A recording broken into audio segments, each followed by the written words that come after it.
There are many settings in Revit. We could never go through them all, but let's go through the important ones and locate where all the settings are at. Some settings, such as symbology and scale, are important to know, especially if you're working at a picky firm. We'll look at mechanical, electrical, and project settings to get you comfortable with the fact that you can change the way Revit looks. To begin, let's go to our sprinkler floor plan, one sprinkler.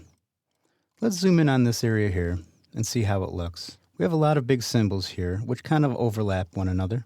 Let's take a look at some of the settings. On the mechanical panel, click the mechanical settings button right here. Now let's take a look. Hidden line. Draw MEP hidden lines. That means if an item's crossing over the top of another, or if it's obscuring an area, we're going to use the inside, outside, and single line gaps. The line style will be MEP hidden. If we go to duct settings, there's a few different things here. You may have already been in this dialog once or twice. As we go down through, if our annotation sizes are too big, we can just bump them down. Air density, air viscosity, we can change the settings here.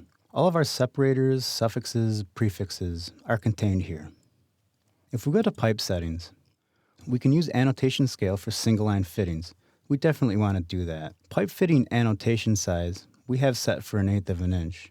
For the pipe drop rise annotation size, 1/8 of an inch might be a little big. So let's type in 3/32 of an inch. Let's hit OK.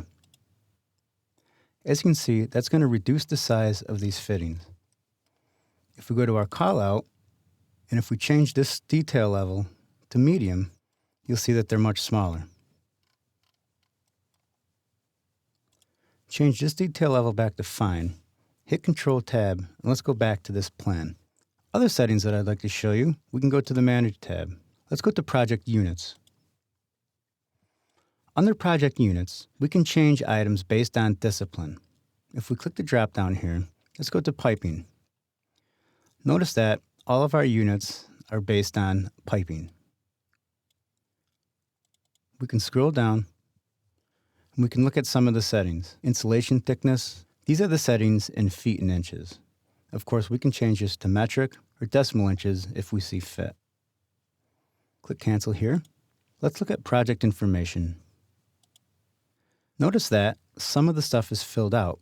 How did this happen? Well, again, Revit is a relational database.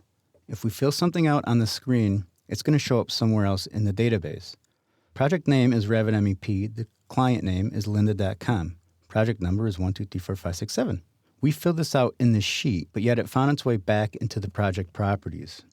So once you get your settings to the way you like them, be sure to relay them back into your template.